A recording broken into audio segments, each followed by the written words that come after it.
What's up, everybody? My microphone, I don't know if it's working or not, so this episode might sound like garbage. I was going to talk about the Game Awards, but I kind of want to talk about this Digital Circus episode that just dropped. For those of you who don't know, that's a series on YouTube that came out. It's like a 3D animation. Came out, I don't know, maybe like 3 years ago now. I'm not sure how old it is, but I've been keeping track. I've been keeping tabs. I keep up with it. This show is surprisingly dark in ways that, like, I don't know how to explain it properly, but like in ways that just are like seriously messed up. So, spoilers for the most recent episode. It starts off like any other like episode of the show, you know. Well, actually, no, that's not true. The way the episode started was very different, actually, now that I'm thinking about it. I literally just watched it, and I'm already misremembering how it went.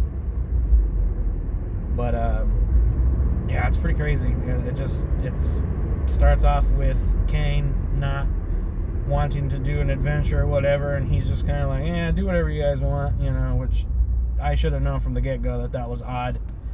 But then one of the little like they've been in the show before, the little like blank I don't want to call them puppets, but they almost look like marionettes kinda. Artists use them to like pose humanoid. It's like a humanoid like little doll thing that you can pose for artists to draw to kind of get, you know, help them get the positions down and stuff. But anyway, this character comes out and says that he worked on the circus and like he's a programmer and like all this stuff, and they come up with this plan to get out of the circus. And you got to go through Kane's office. You need a key. You need this. You need that. Blah, blah, blah, blah, blah. Now, lately, the past two? I want to say at least for sure this episode and the last episode, and maybe a little bit of the episode before last. A lot of focus has been on Jax. That's the purple bunny rabbit looking dude. And he's like the best character on the show, in my opinion. A lot of focus has been on him lately, and this episode is no different. He has this weird moment where he, well, first of all, we find out that he was actually, you know, before he turned into a cynical a-hole, he was buddies and friends with Cosmo and the Frog. We finally get to see inside his room. I don't think we'd ever seen that before. Surprisingly bright colored and like cheerful and stuff. Very, very unbefitting of the type of person Jax is currently. But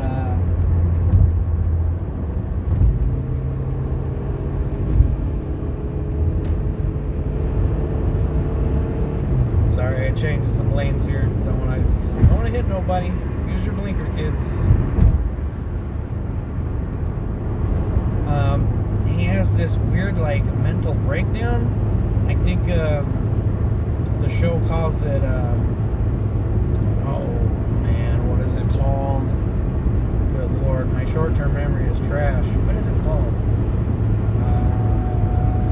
Abstracting, there we go. I'm pretty sure he was, and it was hinted at the end of the last episode as well, that Jax is like on the verge of abstracting. And so he's alone in his room, and he's like imagining what appears to be the hand of the Frog character reaching out to him. And he reaches out and touches it, and he's like transported to what I can only describe as a Tool music video. Just a bunch of these weird, like, freaking acid trip colors, kaleidoscope. Just, it looks insane. But he's smiling ear to ear, and there's like shapes that are like constantly changing and shifting. but they're all the shapes of the frog, him, and Cosmo. And so, like I said, like we find out that those were his friends, or at least he was friends with them at some point in time. And he, like, again, like I'm pretty sure he was starting to abstract right there in his room, because when we first see us, the viewers, the first character we see abstract, like their eyes change all of these weird acid trip colors, which is exactly what that Tool music video looking wherever he went is exactly what that looks like. So I'm thinking there's a connection there.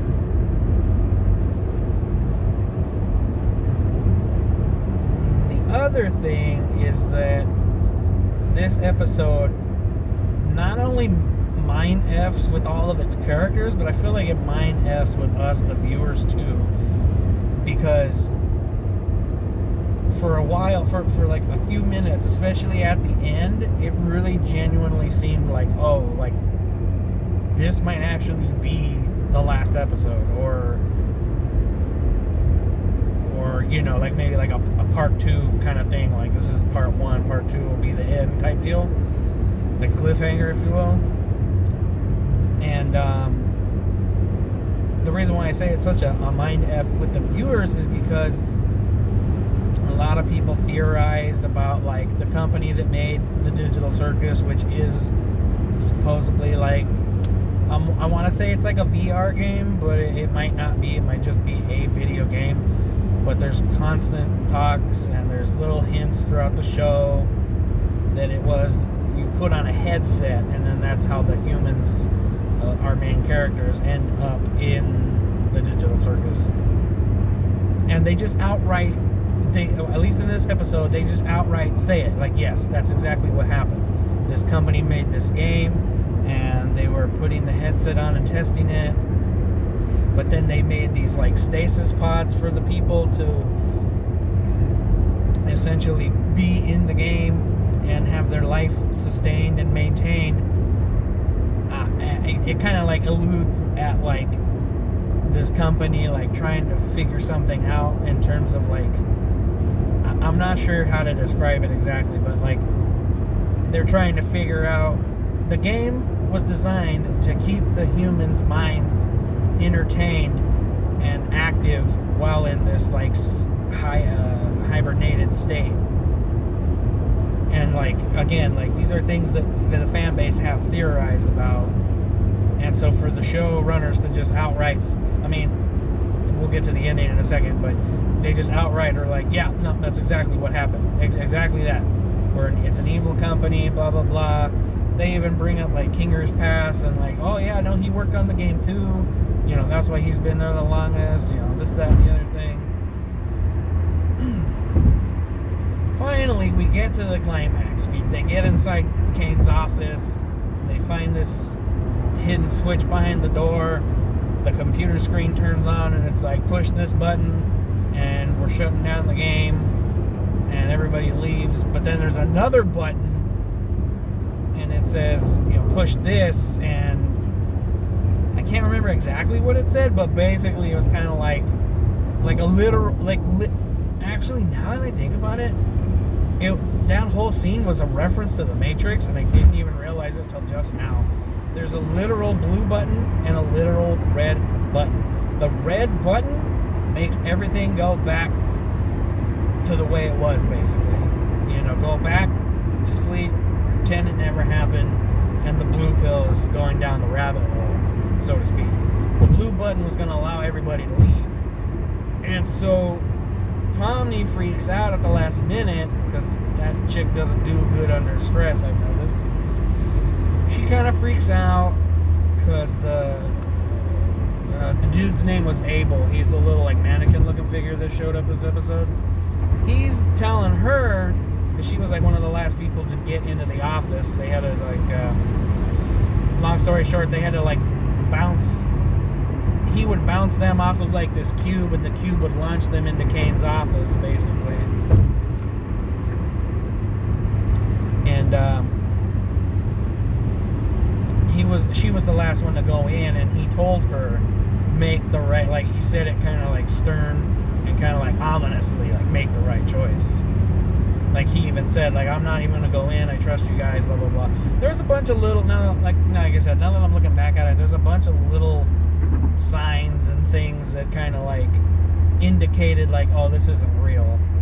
But I was literally so invested, and I was at the edge of my seat. I literally left 5 minutes late for work. Not to get to work. I was at work watching it on the clock. Don't tell my employers. But I literally left 5 minutes late because I was like, nope, I'm not going nowhere. I need to see this to the end. What is happening right now? So Jax literally starts to hyperventilate and have like what basically visually looks like a nervous breakdown. I was going to say mental breakdown, but nervous breakdown. He starts hyperventilating. His vision begins blurry and almost like tunnel vision like, while Pomni's like arguing with everybody, like, oh, like, what if this is a trap? Like, you know, didn't this seem too easy? Oh, blah blah blah blah blah. Zubul starts getting pissed off, like, dude, like, what are you talking about right now? Like, this should be a literal no-brainer. Hit the button that sends us home. What in the F are you even talking about right now? Jack freaks out, bum rushes the console, and hits the red button to stay. And everyone just turns around and looks at him like,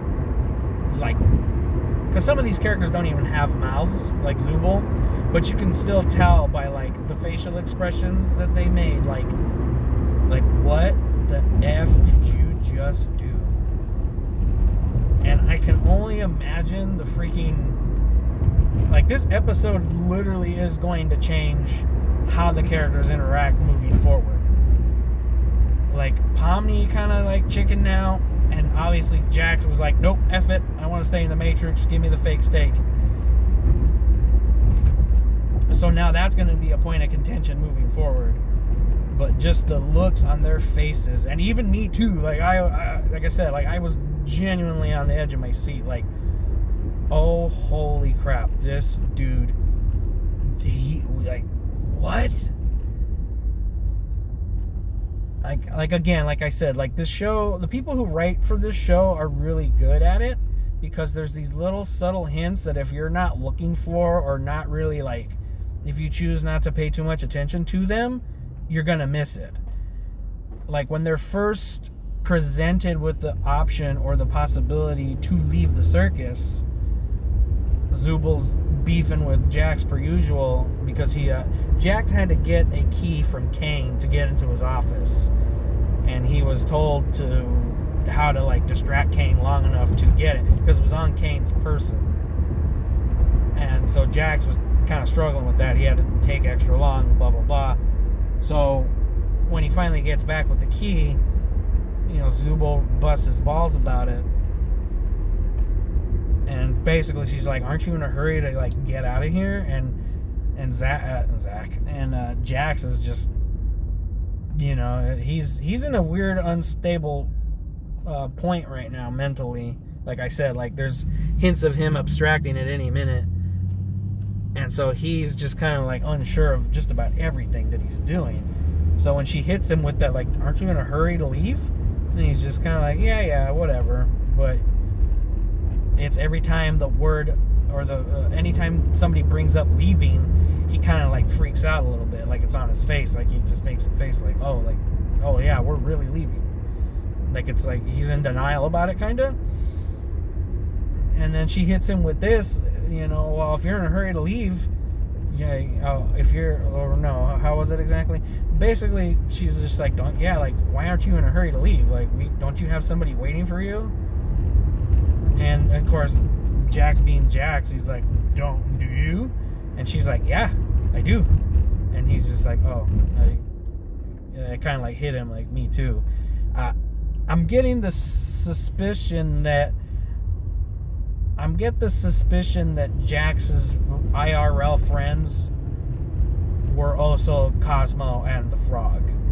And I'm willing to bet, because again, the show's kind of dark in a lot of ways, and so my guess is that we're gonna find out later that the clown and the frog were his friends in real life, and he's the one who talked them into going to the wherever this headset's at, wherever this game's at.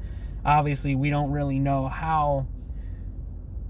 See, this is what I'm talking about. Like, this is why this episode is like such a mind F, because they outright in the show confirm. Well, not really confirm, because it ends up being a lie. Oh, I don't know if I talked about that yet. So let's just finish talking about it. So he hits the button in panic, and it turns out the whole thing isn't real. Kane shows up and was just like, oh, hey, good job, guys, blah, blah, blah. Thanks for playing, thanks for choosing me, thanks for choosing to stay in the game, blah, blah, blah, blah, blah, blah, blah. And Jax, again, literally breaks down laughing on the floor, rolling around. Because he had made mention earlier in the show, he had called it all along ago, like this is one of Kane's games. Like, this is an adventure, and we're all about to be hoodwinked. Like, this is stupid.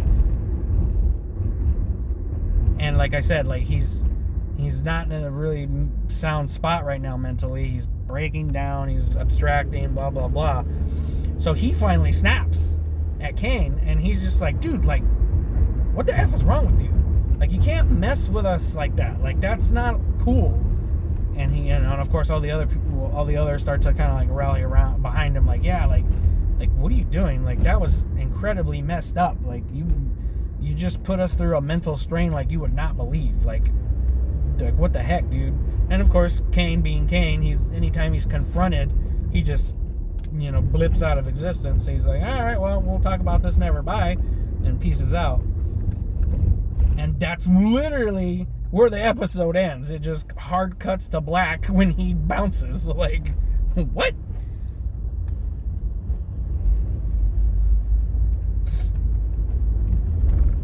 And so, circling back, like,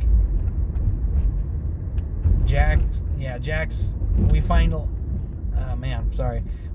that, again, Jax is the cool guy, it's a stereotypical cool guy, like, oh, like, yeah, I got people waiting for me, yeah, this and that, blah, blah, blah, and I don't think he does.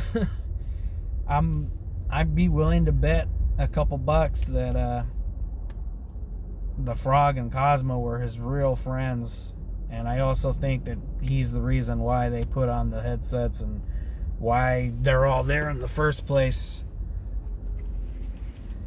Yeah, it's a good show. If you haven't watched it, all of the episodes are on YouTube. It's on Netflix if you want to binge it all on one go. And it's like, this isn't like obviously it's a passion project of sorts, but it isn't like, how do I want to word this? So, like, for example, the episodes are like full-length episodes, like of like an actual like show, like 25 minutes to 30 minutes. This isn't some like, oh, they're 15 minutes long or whatever, because that's all the people can afford to pump out or whatever. This is a really good show, and the plot and the mystery and all of this stuff just keeps getting better. And I encourage anybody who hasn't watched it to watch it. Don't let the goofy, over-the-top cartoonish aesthetic of the show put you off. I promise you the show's not for kids. After this episode, I would argue it's not for teenagers either. Like, it's surprisingly adult. It's covered topics like, sexual frustration, not communicating and the dangers of not communicating, not having a social circle, and the dangers of like being a loner, self-doubt, so like every character in the show struggles with something. Like, they all have these archetypes to play. Kinger is like an old man getting dementia. Like, half the time he doesn't even know what's going on. Ragatha is like a people pleaser, and she's just constantly trying to make everyone happy but herself. Like, she could care less about herself. Gangle, I think that's how you say her name. Gangle has like incredibly low self-esteem. Like, she cries about everything. Like, she takes everything personal. Like I said, Jax is like a stereotypical like cool guy, but like not really cool guy. You know, the ones like it. I don't know about you, but like I have a person like that in my life. He thinks he's cool, and he tries his damnedest to like convince everyone around him that he's cool. But we all kind of like, we all know the sad truth that he goes home alone every day and drinks himself to sleep. You know, like that's kind of Jax. Like, he acts cool, he acts like, you know, you can't hurt him or whatever, but deep down he's just hurting really bad and is alone. Zubul, I'm not sure what's going on with her. I would argue that she's probably the character with the most like mental growth, because at first her whole shtick was a little bit like Jax, like, I'm too cool for this, and like I just don't care, the I don't care girl, like I don't care about, like, nothing impressed me kind of thing. And then they kind of went with the kind of like with an allegory for like gender identification, like, because she's made up of random parts, and that was an episode where she's just like, none of these parts like feel good or whatever, right? And so in this episode, she oh man, what did she say exactly? But basically, she was kind of like, you know, sometimes that's just how it is. Like, the parts aren't gonna fit, and they're not always gonna feel good, but it's still me at the end of the day, type deal.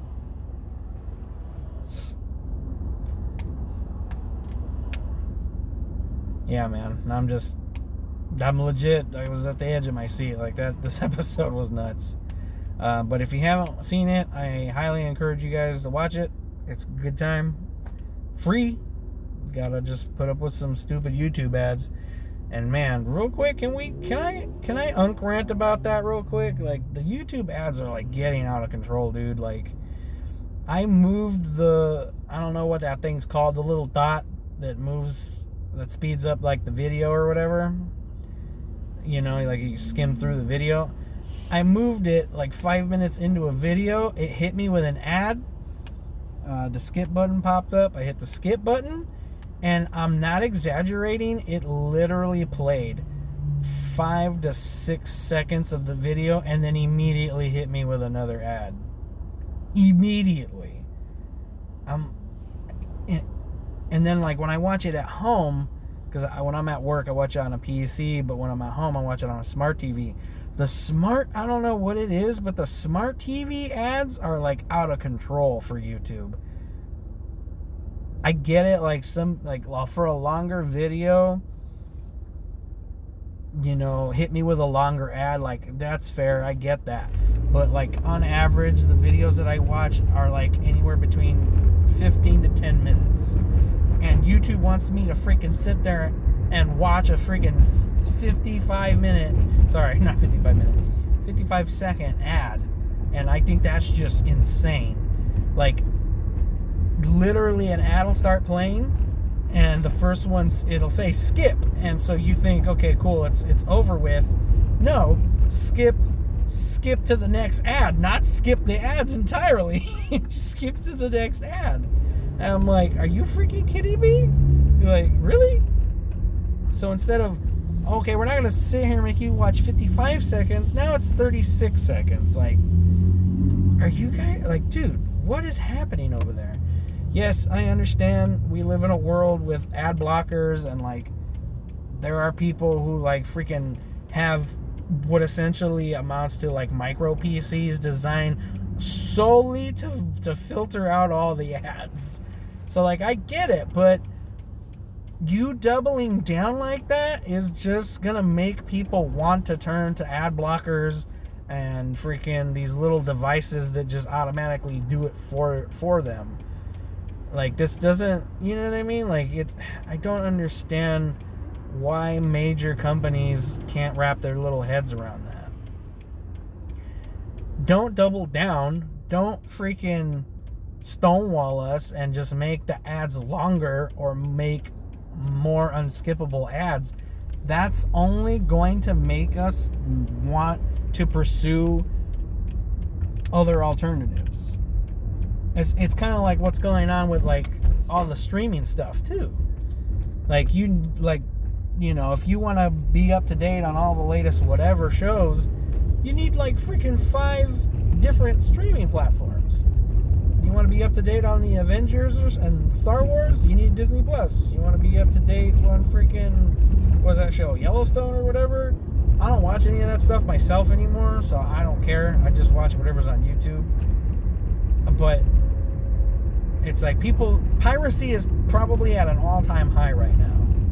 Since probably, I don't know, we'll say like since the late 90s and early 2000s. Piracy is probably on a big, big high right now.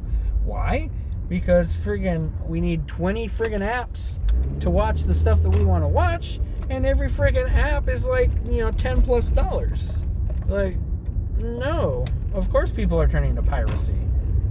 I'm not, please understand, piracy is illegal, and I'm not condoning that.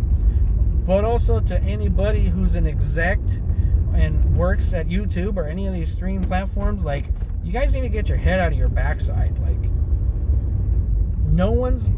you were expecting a bunch of people to commit to one thing, and that's just not going to happen. It was never going to happen. But now, us, the consumers, are paying out of the backside for all of these streaming services. We're not going to do that. And I think I would argue that that's probably why Netflix is still one of the best platforms, because Netflix has a pretty broad catalog, if you will, of things to watch from different companies. You know what I mean? Like, if I go on a Netflix right now, I'm not going to just find Netflix originals. I'm going to find stuff from Warner Brothers. I'm going to find stuff from other companies. Whereas, like, if I click on Paramount, it's only Paramount. If I click on Disney, it's only Disney. And, like, that's just not going to work. I think my microphone was never working to begin with. Lamau. Anyway, that's all your Unc got for you guys today. Catch you in the next one.